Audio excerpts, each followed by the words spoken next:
Isinugod mano sa ospital si Pangulong Kuting Jr. matapos sumala ang kanyang kondisyon. Ayon sa mga ulat, nagkaroon ng komplikasyon ang kalusugan ng Pangulo na naging dahilan upang agad siyang dalhin sa isang pribadong ospital sa Maynila. Hindi pa inilalabas ng palasyo ang detalye tungkol sa eksaktong sakit ng Pangulo, ngunit kumpirmadong nasa maselang kalagayan ito. Nakita namang emotional si First Lady Lizata Rasmag sa labas ng ospital habang hinihintay ang mga doktor na nagbibigay ng atensyong medikal sa Pangulo.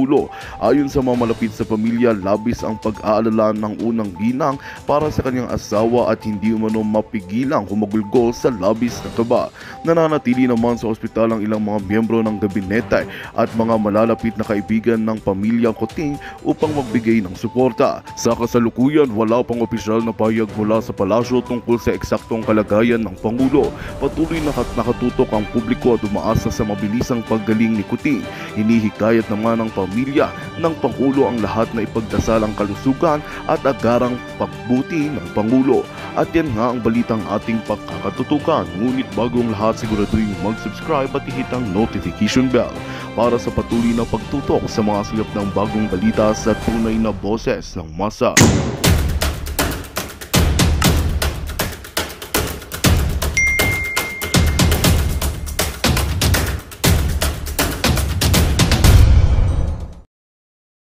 Diba? Sino naman ang hindi kukutsain ng taong bayan sa ginagawa nila? Actually nakakaawa din ang ginagawa sa kanila dahil sabi ko nga, sunod-sunuran sila na para silang mga asong julol. Okay? Ang kanilang ang kanilang profesyon, ang kanilang wala nang dignidad ang mga pulis na ito kasi talagang sobra yung paglabag nila sa batas. Wala silang magawa dahil natatanggalin sila sa trabaho or kung ano man ang pwedeng gawin sa kanila ng kanilang mga amo. Ang sabi pa ng mga polis, you have augmented thousands of officers, leaving them to starve and suffer from thirst in extreme heat. Kaya nga sinasabi ko, tignan niyo yung pinakita natin naghukay sila. Hindi ganun kadali maghukay kung yan ay hindi ka skilled. Pag nagkamali ka dyan, baka ikaw pang masaktan dyan or something. Diba? Ikaw ma-injure ka. Sabi ng mga polis doon, you didn't even provide enough comfort rooms to cater to all of us. Diba? Pag mga ganyan, dapat mayroong portable comfort rooms. May nakita ba kayo ng mga portable comfort rooms? Wala. Under like 5,000 people there. So malamang nababoy na talaga ang KOJC dahil pinababayaan ninyo, kayong mga kapulisan, na sumusunod kayo sa bangag na ito. Kaya sabi ko, pag lahat kayo mag-speak up sa kalsada, how many are you guys? 228,000? So pag nag-speak up kayo, hindi kayo matatanggal sa trabaho. Lahat kayo ma-reinstate kapag nanindigan kayo para sa taong bayan. Nakikita nyo na pala mga sir Sabi nyo dito, ito ang sulat ninyo sa mga bangag, you didn't even provide enough comfort rooms to cater to all of us. It is heartbreaking to see our fellow police officers sleeping on the ground. Nakita natin yan.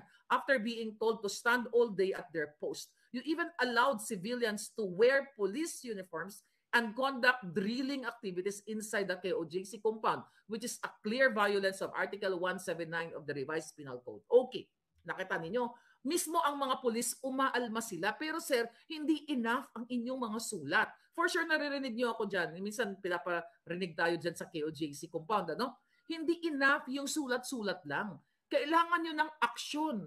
Kung alam nyo pala, labag sa batas, kung alam nyo po pala na kayo ay napipilitan lang, it's against your will. So why are you doing that?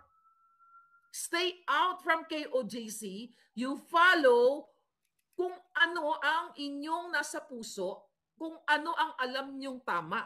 Kayo mismo nagsabi, ito ay paglabag sa batas. Kayo mismo ay nagsabi na inuutusan ni Marbil, ni Torre, ng bangag sa Malacanang na nag-code blue na malapit na matay ang mga buwaka ng inang yan. Believe me, magbilang kayo, 13 araw. Baka hindi na umabot yan sa birthday niya. Baka huling birthday niya na lang last year. Kapag ang Ginoo naningil, mga palangga, ay talagang babayaran nyo talaga lahat ng inyong mga kasalanan.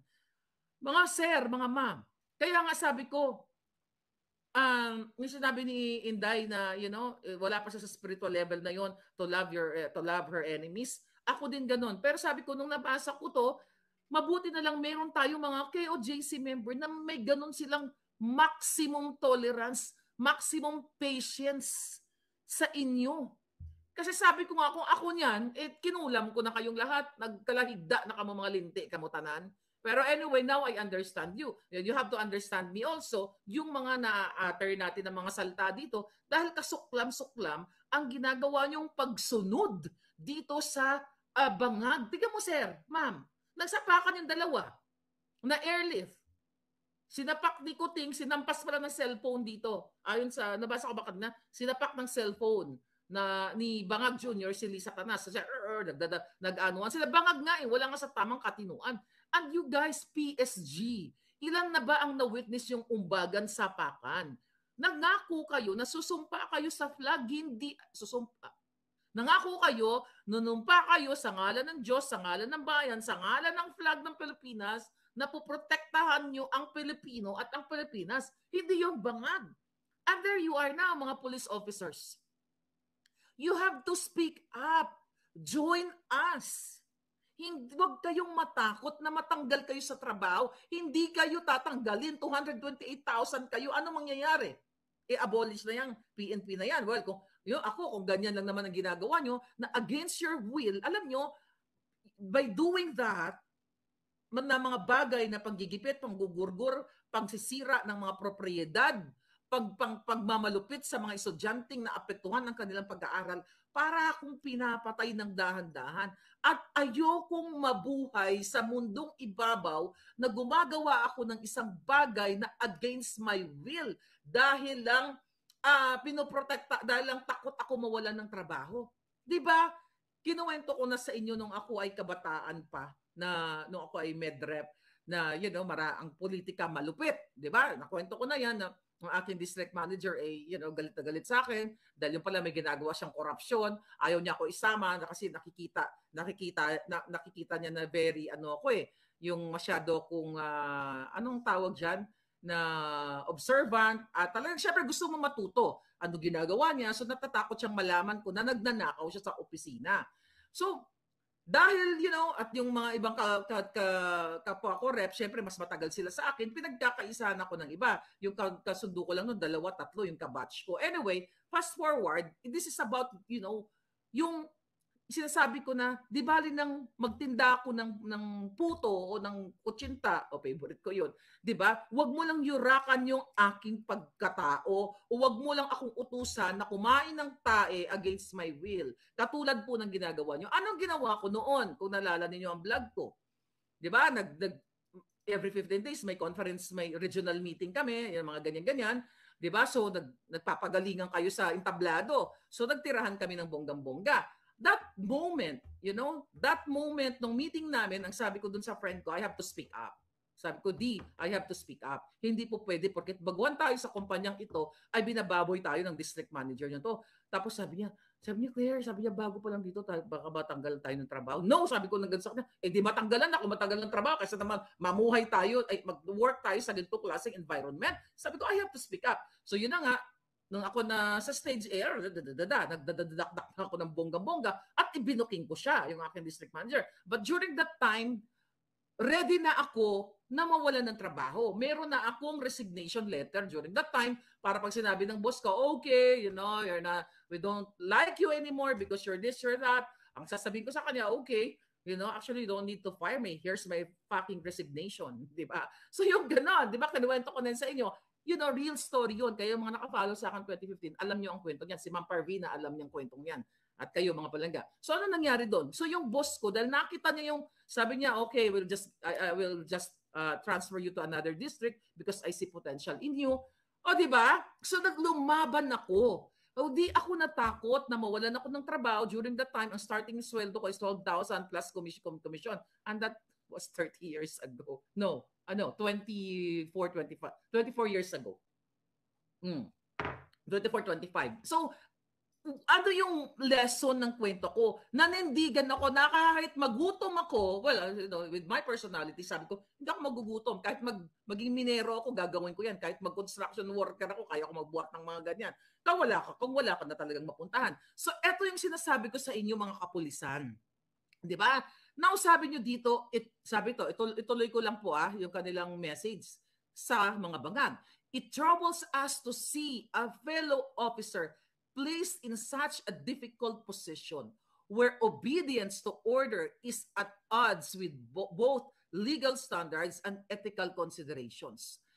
The orders given to us appear to be clearly politically motivated, lacking proper basis, and have inadvertently disrespected the fundamental principles of our society, specifically the respect for religion, individual rights, and personal privacy. Sir, ito yung pinanawagan namin since day one. Nang sinasabi namin, magkaroon kayo ng inyong realization. That it's like saying, ang utos sa inyo na lumuno ka ng tae, lumuno ka ng aspile, gurgurin mo yung sarili mo. Ito yun, na manindigan kayo. Huwag kayo matakot dito sa mga bangag na gobyernong ito. Takot kayo na baka mawalan kayo ng trabaho. Nagkakamali kayo dyan. Kasama niyo yung taong bayan. Hindi kayo matatanggal. Get out from that premises right now. Kung 4,000, 5,000 kayo, saan kukuha ang bangag na ito? Magre-recruit na naman siya? The fact na nagpakita kayo ng inyong support sa inyong sinumpaang trabaho at kayo na mismo ang nagsabi na nakikita ninyo yung pag-disrespect sa fundamental principle sa paglabag ng religious freedom, karapatang pantao at personal privacy. Hindi kayo naawa yung mga kabataan dyan, yung mga kaluoy na mga estudyante, anong ginawa ninyo? Ginulo ninyo ang kanilang pag-aaral. Kung napanood ninyo yung kanilang 39th anniversary, sabi nga ni Inday, sa Chinese daw, yung 9, first time ko lang narinig yung 9, parang hindi sineselebrate. Parang yung elevator, di ba? Yung sa mga hotel, walang 13th floor. Di ba? After that, 12, 14 na kaagad. You know that? So anyway, going back. So yung 39th anniversary or 40th anniversary ng SMNI, ng KOJC, nakita ninyo sa kabila ng pangtirgas ninyo, sa kabila ng pananakit ninyo sa kanila, nakita niyo yung ano nila, yung resiliency nila, yung pagiging tao nitong mga bata, and by watching them, yung kanilang mga choreography, mga dancing nila, ibig sabihin hindi sila naapektuhan, although deep in their hearts, mga sir, mga ma'am, durog na durog sila. Yung mga kabataan, they're young people. Sila yung pag-asa ng bayan. Yung mga sumasayaw na yun, ginulo nyo yung kanilang buhay. Sinira nyo yung kanilang mga not really pag-iisip. Kumbaga, inistorbo nyo sila. Binother nyo sila. Kayo na rin po mismo ang nagsabi na yung hindi pagrespeto o paglabag ng kanilang religious freedom, ng kanilang individual rights, ang kanilang privacy. Pinasok nyo sila. Bahay nila yun. Tahanan nila yun.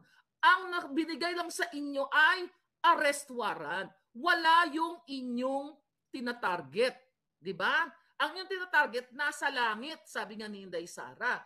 Ibig sabihin, failed kayo. Yung intelligence report kay Torre, kay Marbil, ay gawa-gawa lang, failed. Katang isip, pangbangag. Dahil ang nag-uutos sa kanila, bangag, nagsapakan nga, nag-code blue nga eh. Sabi ko sa inyo, bilang kayo ng 13 araw, baka hindi na umabot yan. Pagpatuloy silang magbabangagan, dapat nag-wrestling sila ng bonggang-bongga para na natapos ng mga buwakan ng ina.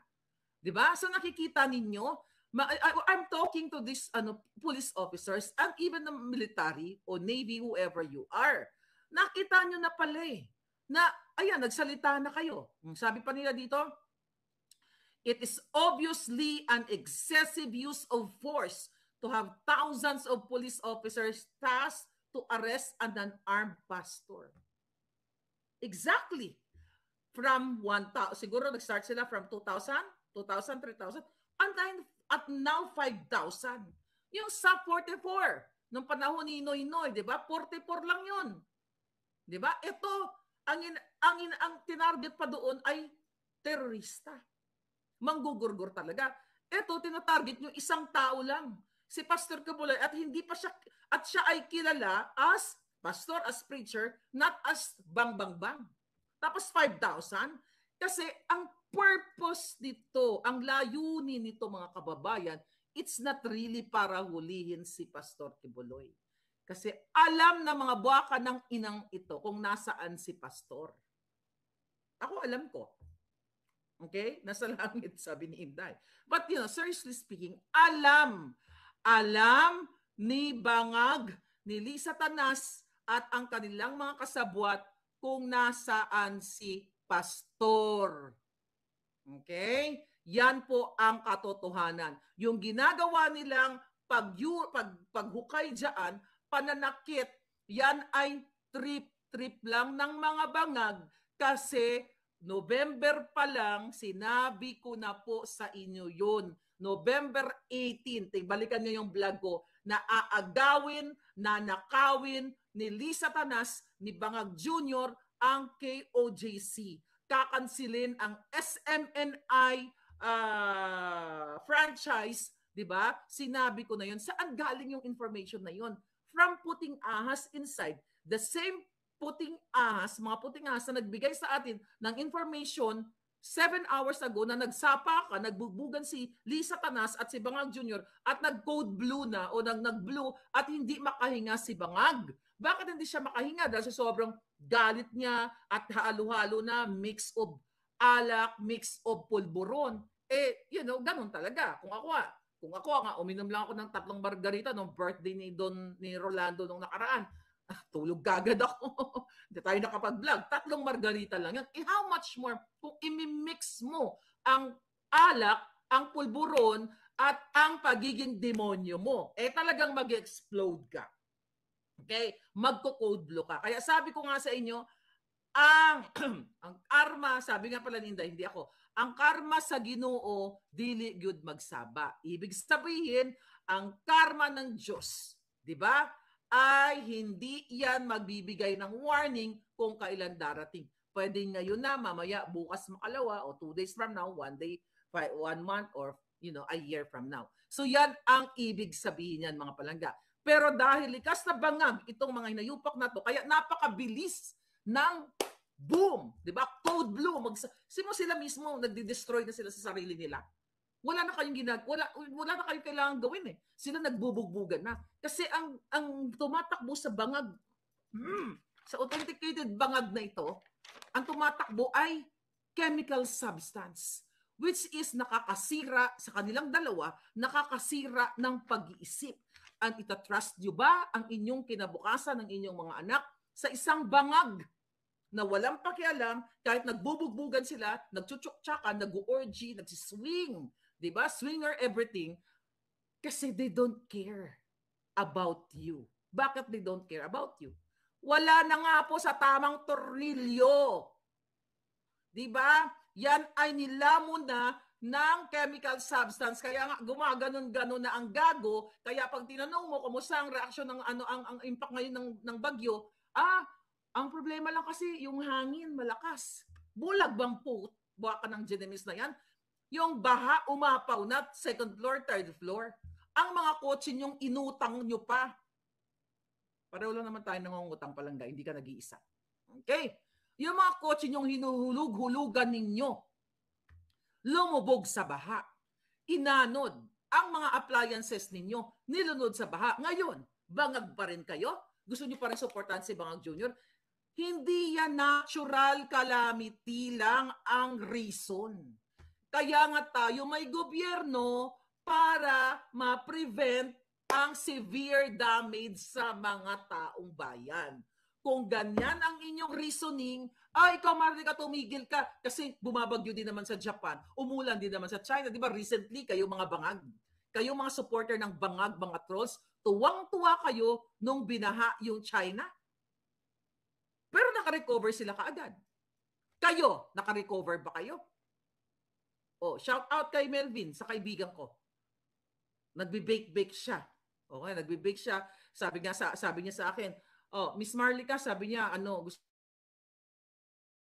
nga binake-bake ko kasi may friend na pupunta ng US, ganyan-ganyan. Sabi niya, kaso lang yung mga baking equipments ko ay binaha, hindi pa, from Karina. Nakita niyo yung impact sa inyo economically, mentally, economically, physically. Lahat yan, hindi nyo lang nagtatanga-tangahan lang kayo na hindi nyo nararamdaman na, okay, papalakpakan ako kay Bangag, BBM pa rin ako, Bangag ako, you know? Kasi ang bagyo, ang baha, natural disaster lang yung gawa yan ng Diyos.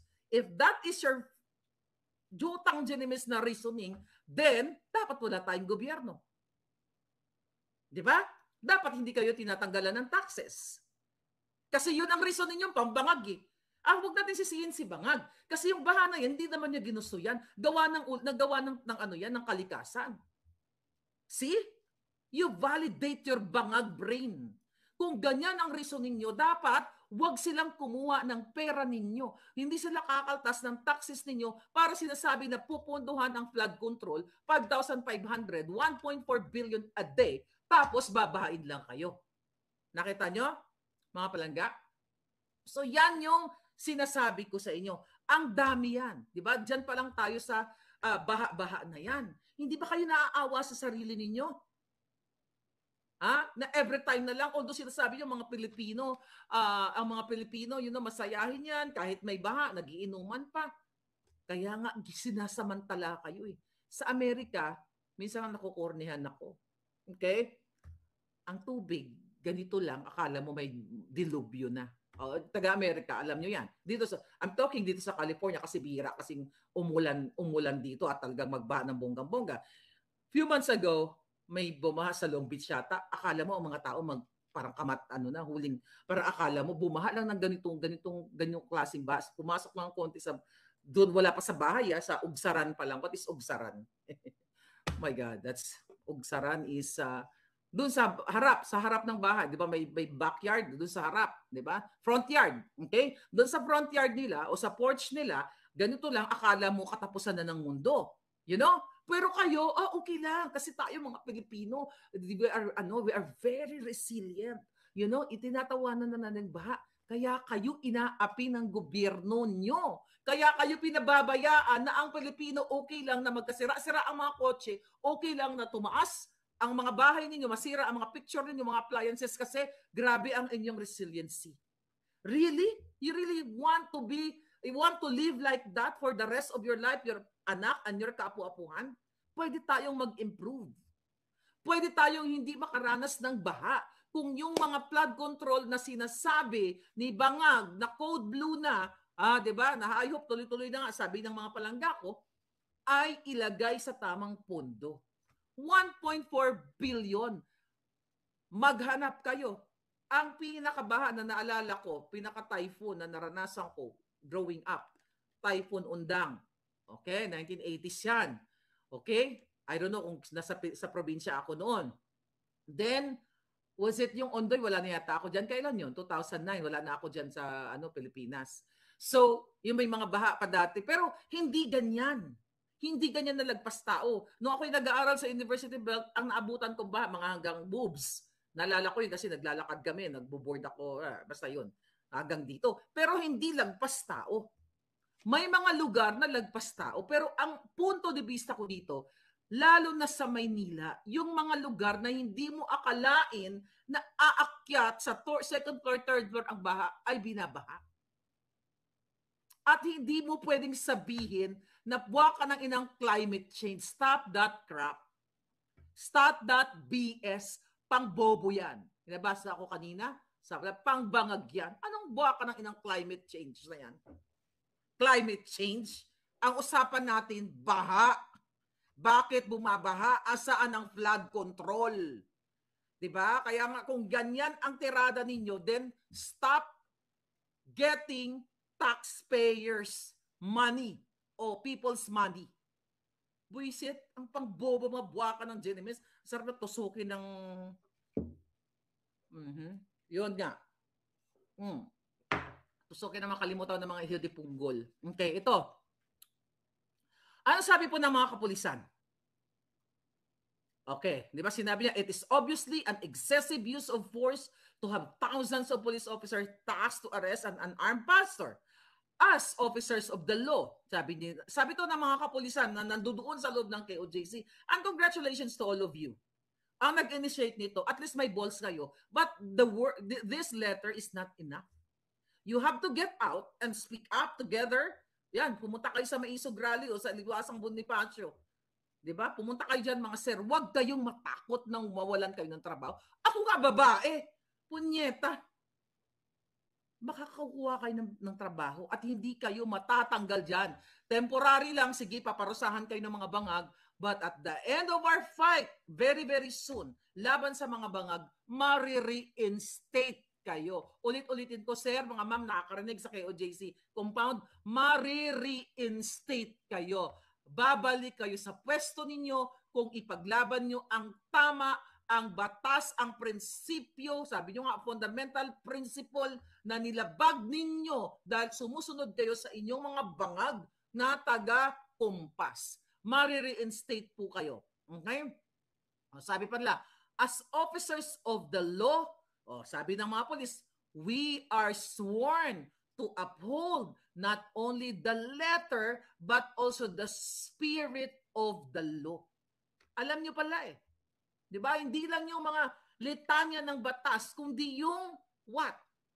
Yung essence o yung sinasabi yung spirit, yung right and wrong. Di ba? Yung tama ba itong batas na, na sinusunod ninyo?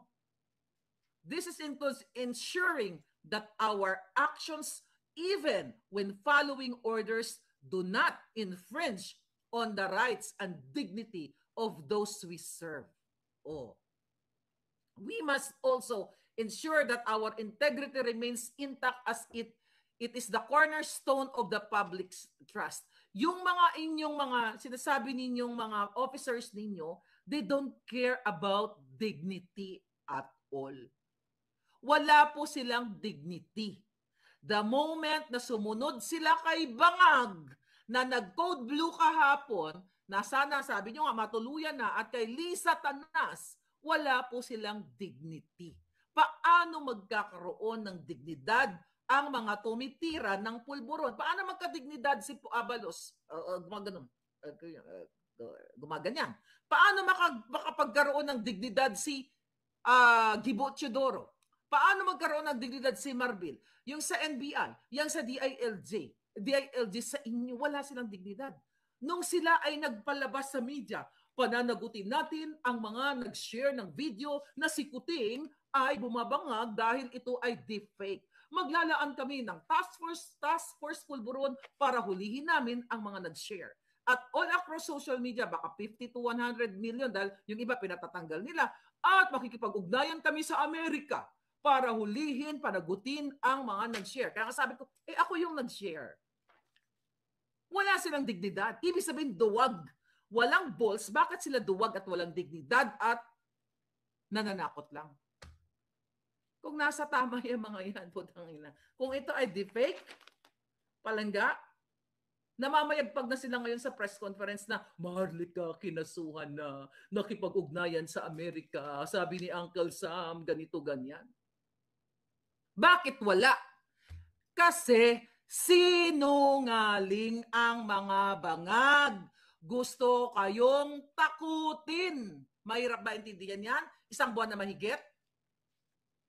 Mahirap bang intindihan yung mga palangga na lahat ng ginagawa ng mga bangag ay panakot kay Maharlika para manahimik ako? Ang tagal nila na akong sinumpisang patakutin, nagurgurin, may death threat ba ako? Ba't ako patatakot sa mga buwakan ng Genemis na yan? Sabi ko nga, pag ito ang labanan, itong kamay ko na walang manicure, bukas magpa-manicure na siguro ako. Di ba? Talagang, bakit dapat hindi kayo matakot, mga pulis na may sulat-sulat dito? Dahil kayo ay nasa tama at pwede niyong i-demand o kasuhan mismo ang inyong mga superior na walang dignidad sa pag-utos sa inyo ng labag sa batas. Yan pa lang yung writ of amparo, temporary protection na pinapahawa na kayo dyan. Huwag kayo mag-human barricade. Huwag ninyong guluhin ang mga nananahimik. Labag na sa batas yan. Pero ang mga bangag, katulad ni Rimulang Bangkay na ilang, ayan ang unang nag-code blue. Hanggang ngayon, hindi pa. Talagang mahunit-hunit ang bangkay na yan. Kakasuhan ang what? Okay? Ang judge na nag-approve o nagpasa ng TPO. See? Bangag, wala na silang sinusunod. Hindi na, wala ng batas. Martial law na nga dyan. Harap-harapan at this digital age na lahat kayo, right on your fingertips. Pwede kayo mag picture. Ayan, nispray ng tear gas. Ayan, naghukay. Right on your fingertips, available ang information. Tapos nagmamartial law sa KOJC. They are testing the water kung ano ang gagawin nyo, taong bayan. Ibig sabihin, kung patuloy kayong pananakot, ang martial law hindi lang pupunta sa KOJC. Pupunta na yan all over the Philippines at kayong mga nagko-comment, lahat kayo dyan, mga palangga, even kayo na mga nagsusuporta ngayon kay Bangag, the moment na you Magandang balita ang hatid namin sa inyo ngayong araw. Sa pagtatapos ng aming balitaan, nagbigay kami ng mga mahalagang impormasyon. Maraming salamat sa pagtutok at pagsuporta sa aming programa. Huwag kalimutang manatili sa mga susunod na araw para sa mga bagong balita at mga kwento na dapat nating abangan. Mula sa Boses ng Masa, magandang araw, Pilipinas!